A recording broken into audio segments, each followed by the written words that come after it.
Welcome to the Unlock Wellness Podcast. I'm Dr. Casey, and today I'm here with Dr. Lindsey Tobin. And Dr. Lindsey is one of my close friends. Her and her husband have a chiropractic clinic in Raleigh, and they're both passionate doctors. She's passionate about helping kids and families.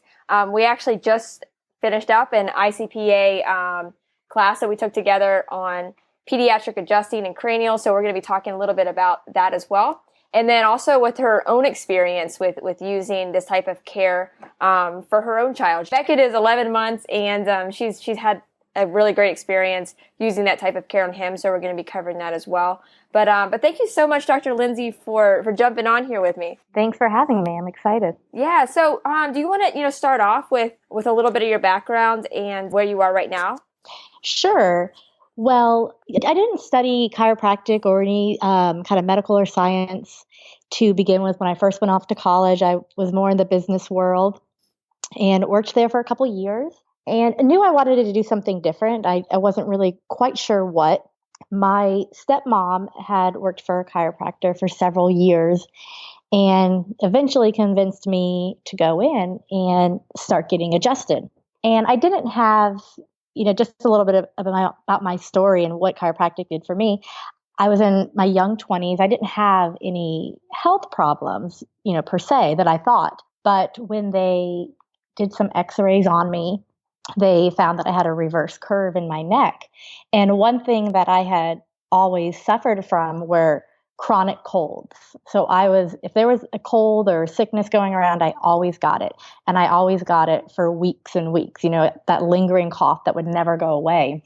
And once I started getting adjusted, that went away. I wasn't getting sick. And in fact, probably didn't get a cold for at least 5 years after that. Yeah. So I got more into it. I'd always been, more interested in the holistic lifestyle. So I started working at an office and just really saw how much we helped people, how much chiropractic gave them hope when the medical world didn't have that hope for them. So decided to go back to chiropractic school. And we went to Palmer, Florida. That's where I met Dr. Casey, as well as my husband, Dr. Brent Tobin. And after chiropractic school, worked for a little bit in Orlando, but knew that I really wanted to start my own practice. So my husband and I looked for a couple different cities, and we ended up in Raleigh, North Carolina. And we just really love the community. It's a great kind of in between a small and a big city. And we've been here for about 3 years now, and it's just been great. That's awesome. And Lindsey, I gotta give you a little bit of a plug, because Lindsey was the person that kind of got me more into the holistic side of chiropractic, and it's completely, changed my trajectory of where I was going with that. So I have to give you a big thanks for that.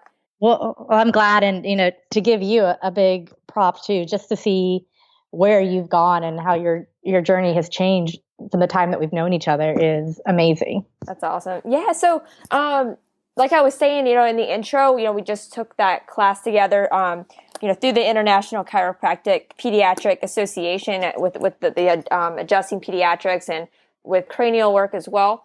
And, you're very fortunate because, with Beckett, you've gotten to kind of see that firsthand and how it works. And, we learned some of the basics in chiropractic school, but this was on a whole, another level. It's just so much information. But do you want to speak a little bit on how it really helped him and the process of watching that? Yeah, like you said, in chiropractic school, we learn the basics, and Right. We adjust babies, and we're able to help. But just like any other field, it's a specialty. And if you want to be the kind of doctor that can see, more advanced cases, you need to specialize it. And these classes are really what's going to enable us to do that. Well, with Beckett, he, obviously being a chiropractor, I wanted the most natural experience when we were having him. We had some complications through the pregnancy, so we ended up having to get induced.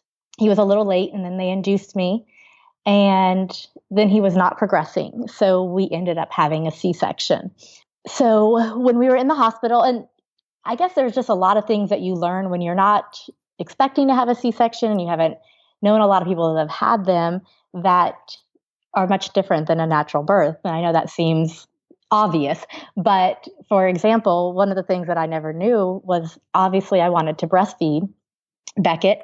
And when you don't have a natural birth, you have a C-section, it affects your hormones and it affects your ability to produce milk. So they make you get on top of pumping as soon as the baby's born to help increase that demand so that you can have more milk.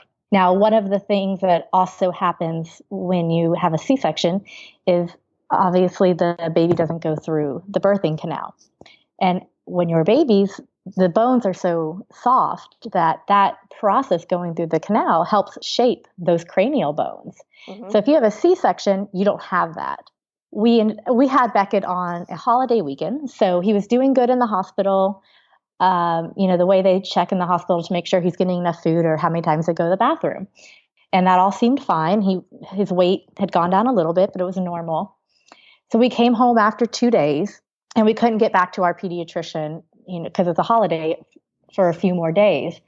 And Beckett was just screamed the whole time. And we couldn't figure out why. And, I noticed he wasn't using the bathroom as much. And so really my, intuition was that he's not getting enough food. He's not getting enough food. And everyone kept telling me I was wrong, trying to calm me down, which is, what everyone wants to do when you have a new mother. And, but he wasn't getting enough food. So we ended up going to the lactation consultant before our first pediatrician. Mm-hmm. And she confirmed that, he's not getting enough food. He's not latching. He's got some tongue tie.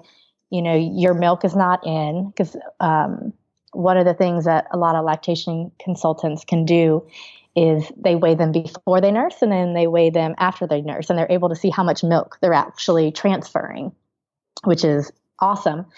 Awesome knowledge. But, we found out he wasn't transferring any. So, short story long, he had some kind of tongue tie issues. And that was part of the reason he wasn't latching properly and not getting milk. So they wanted to do the tongue tie. I don't even know what it's called. Casey, you may know, where they snip the. Yeah, there's different procedures that different dentists or dental surgeons can do, and it's becoming pretty routine now. But sometimes it isn't necessary. Sometimes it is. But it's done with a laser, so it's really quick. It's it is really safe when if you have a trained physician to do it. But there's obviously there's other routes too. But yeah, it's done with the laser. So we were really lucky that our lactation consultant, she looked at him twice and she's like, you know what, I want you to go see a speech pathologist first. And we went to a speech pathologist and she looked at it and she's like, I'm just not sure. And they noticed he was really disorganized, and she was not sure if it was going to make them more disorganized and not be able to feed even worse. Right. So we asked for we're chiropractors. We like doing things naturally. Can we do this conservative? So that's when she told us more about some other chiropractors that did this type of work to correct this.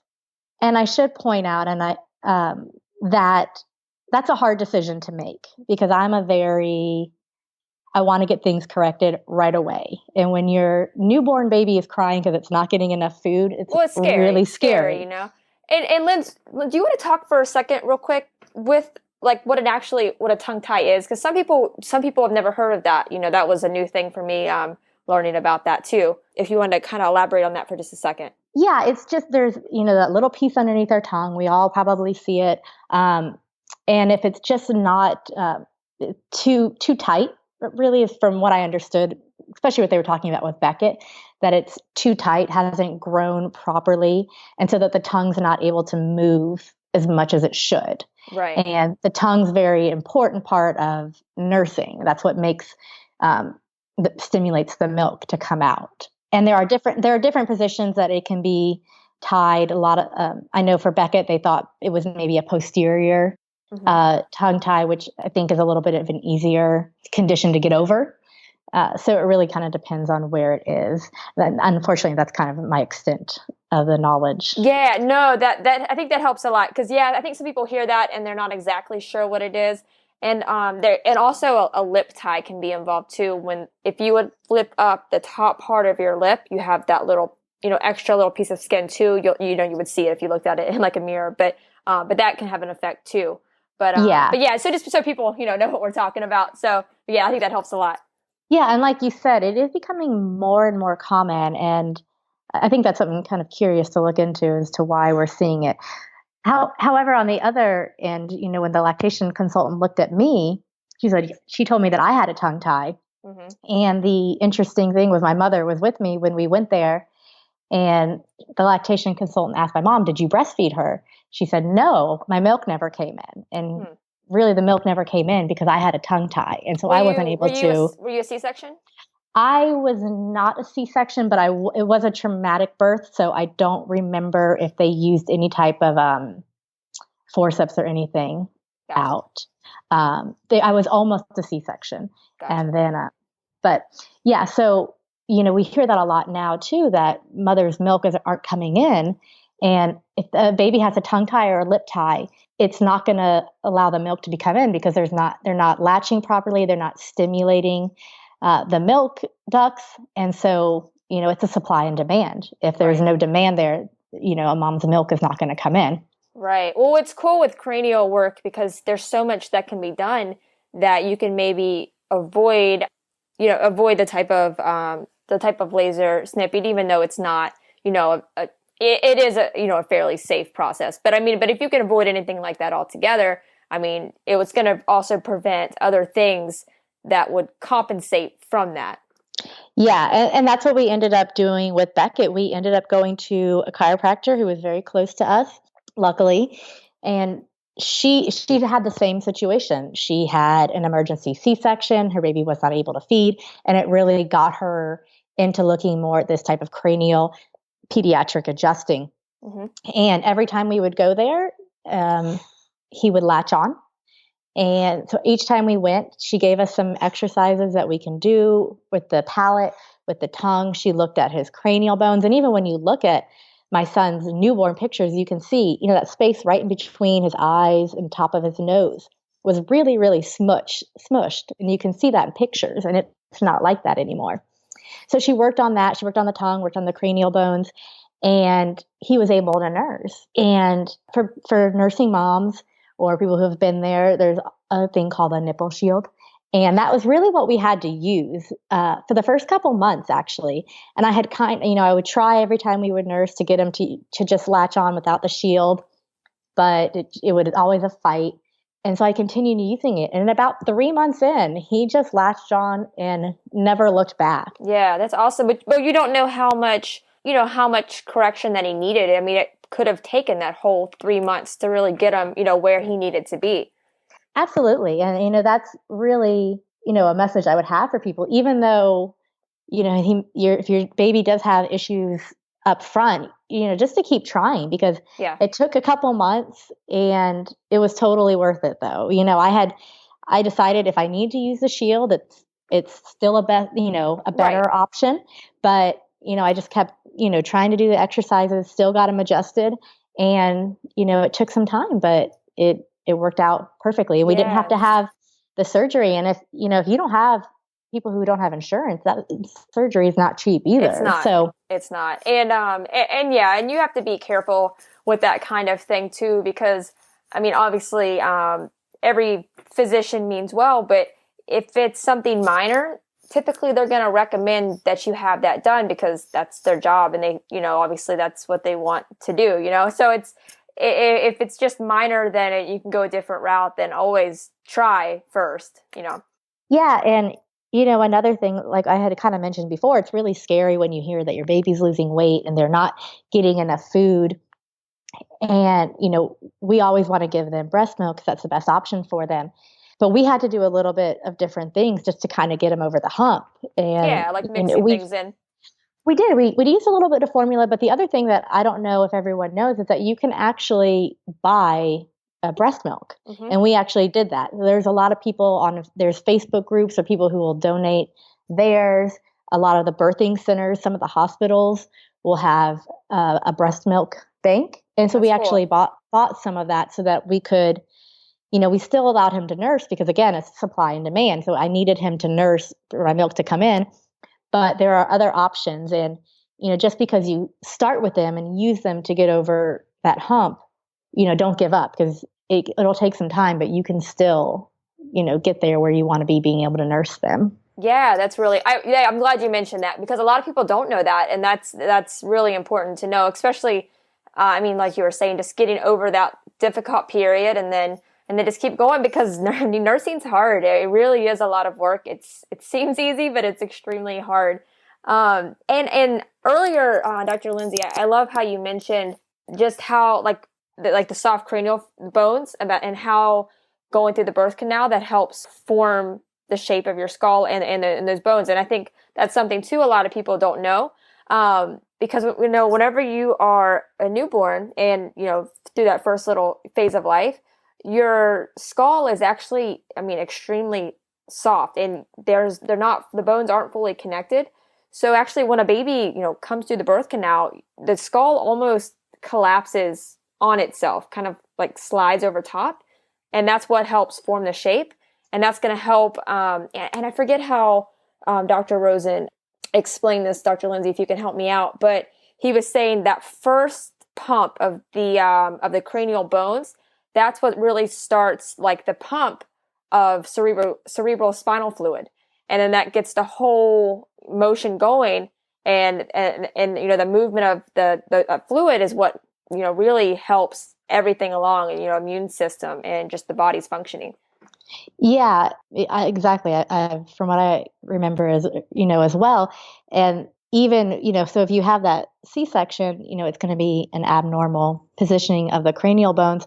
But even in just a regular birth, if, the doctors are really pulling on the baby to help him come out, it's going to put that excessive traction in that, suboccipital, that, area where your neck meets your head. Right. And that's, having that extra traction and pull can disrupt the proper function of that cerebral spinal fluid as well. Yeah, absolutely. And I don't know how much of this has affected Beckett. I know that you probably do some supplementation too, but whenever you have that C-section, it's also important to know, if you are a mom who has had a C-section, whenever a baby goes through the birth canal, they're obtaining different good bacteria that's going to help, build up their gut health. And whenever you have a C-section, they kind of miss out on that. So there's different things that you can do to help with that, to help build a healthier, stronger gut.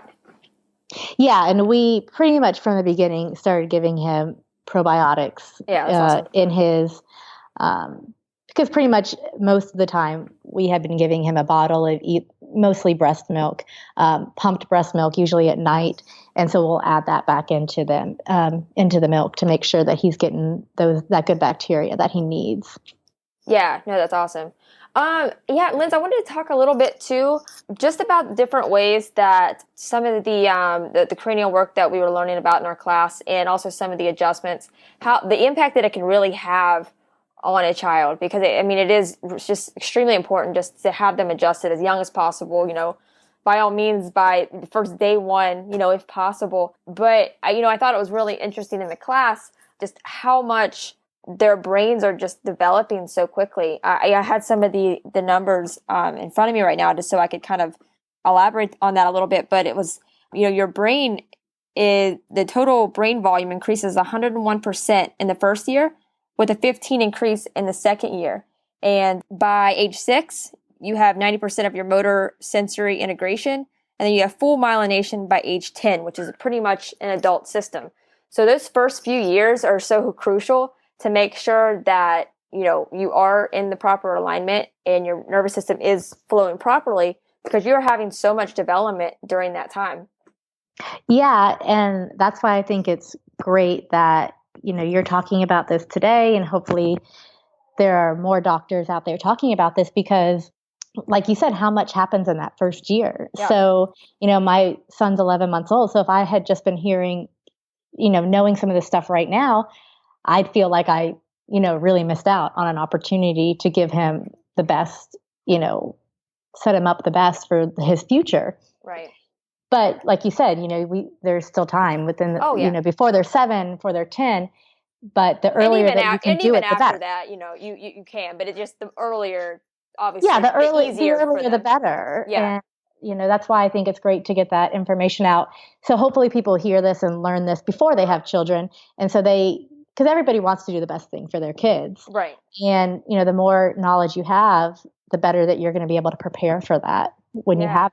And like you said, I was looking at some of that information and just how having that how much happens to them in the first year with their brain development, and how that can really affect the processes for developing their function and structure of the brain throughout their lives.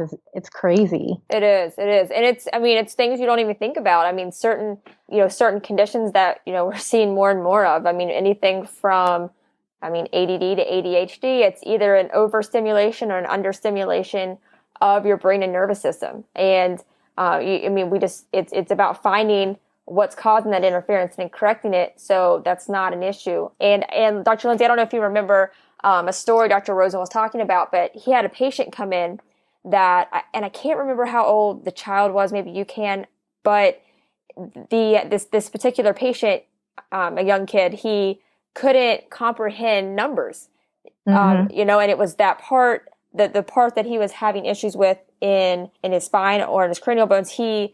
That was the area that controls that type of communication with the brain that correlates numbers. So, it wasn't just like he was bad in math, like he literally could not comprehend the concept of numbers. And this child kept coming in for care and kept getting work. He had all of these testing done with different doctors and teachers, but he came in, after a certain amount of care, and they were like, all of these doctors don't know what you're doing. Like, they were like, how is this possible? He can now comprehend numbers. But it's just crazy because you don't think about how that kind of issue can affect things like that. Yeah. That was an awesome story.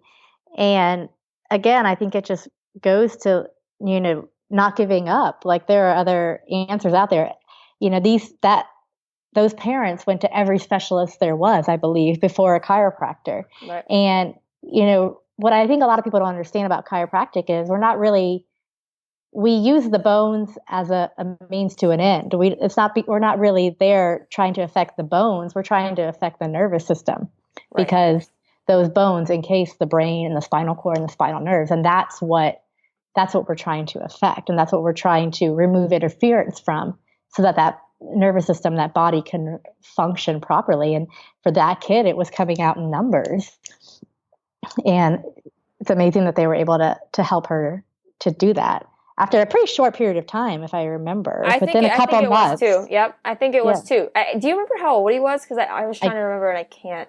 I don't remember, but I believe it was maybe an older elementary student. It's kind of what I'm thinking, but I can't recall. Yeah, definitely. But it's just, this type of care is so amazing, and that's what really drove Dr. Lindsey and I to go take this class, and to take classes in the future. Because if most doctors, like we were talking about, as chiropractors, you do learn the basics in school, but we didn't learn anything to this depth, and just having that knowledge, we're able to help more and more children with these type of cases. Lindsey, I know with you, like, obviously you didn't have this class before, Beckett was born, but it would have obviously been really helpful for you.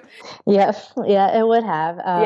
But I think everything happens for a reason, because if had I had a perfect, no problem birth with him, I wouldn't have been as interested in this as I am now, I don't think. And being able to have more doctors out there that can do this type of work is just going to be able to help more babies in the future. And your story allows you to reach more people too, because you've been there and you've lived it and had to figure things out, and you can help people on a more real level too. Yeah, absolutely. Yeah, and Dr. Lindsey, did you want to talk a little bit about how people can follow you on social media, and talk a little bit about your upcoming blog? Because I know you're working on that, and you're going to start getting more information out there for moms and families. Sure. So, like I said, our practice is in Raleigh, North Carolina. We have a website that we do have some information, and there is information on it already about children and chiropractic. We do have, some early blogs and newsletters on there. the website's Tobin Family Chiropractic. And we're really going to relaunch the blog from there. And so if you visit that website or the social media, you'll be able to see that information. We're on Facebook, same thing, Tobin Family Chiropractic, and on Instagram at Dr. Lindsey Tobin. And really what I wanted to do with the blog is just have, more information for moms on, raising healthier children and having a healthier world for them. So like I said, before I got into chiropractic, I was, more interested in the holistic lifestyle and, having a clean environment. And I think that all really goes into raising healthy babies and healthy families. So, working on our nutrition, on the toxins that we come into contact with. And I think, Casey, one thing that we really learned in this class too is how, a misalignment in the cranium can have those other like neurological and psychological effects on us, so kids with ADHD and, depression and those types of things, like how can we help that as well as naturally as possible? So, just really wanting to focus on, a bigger picture of what we can do to help our babies and to help ourselves, because, how many times do we hear moms say, well, I can't do this. I've got to I don't have time to come to the chiropractor or time to eat healthy because I've got to take my kids to soccer and swimming and all this. And trust me, I'm sure we both understand more than ever how hard being a mom can be. Yep. But we've got to be able to take care of ourselves, because if we don't take care of ourselves, we're not going to be able to be there to do the things we want to do with them. And we want to set the good examples for them so that they can have, the best opportunity in the future. Yeah. I mean, you want them to grow up as that is their norm, and that's what they teach their kids, and that's what their kids teach their kids. And I mean, it's a domino effect, and it changes family trees. And I think that's what we're both, dedicated to doing. Yep, absolutely. It's always exciting when we get younger people in the office, because we know that we can really change the trajectory of their lives and their family lives. Yeah. And I think that's what, I think people are looking for that too. I think people are starting to look for different options, and it all starts with just finding a community. Because the more people that you have that have the same thinking and the same values with their health, it's just the stronger you become. And I think having, resources, Dr. Lindsey, like yours and like your blog coming up, it just gives people an outlet to really have that kind of support. Yeah. And, one thing writing some of the first pages for our blog, and one thing that has always stuck out to me that a doctor that you and I listened to had told me in the past was, you can make facts say anything. And I think that's what a lot of the people have problems with when we're out in the community. Like, you can say, coconut oil is good for you, or someone else can say it's bad for you, and they have a million reasons why it's bad, and it makes sense to people. So you can make the facts say whatever you want, but how do you feel? How do you feel when you eat that, hot dog and chili cheese fries? Or how do you feel when you've been eating a salad for a week? So really just using the information that you find out there and seeing how it affects you is really important. It's all about see what works for you, see what you feel good about, and always just trust your gut instinct, and you can't go wrong. Absolutely. Yeah, but I think it's a good place to wrap it up. Dr. Lindsey, I thank you so much for coming on, and I think the information that you're putting out there is going to help so many moms and so many young families. Well, thanks for having me, Casey. It was great talking with you.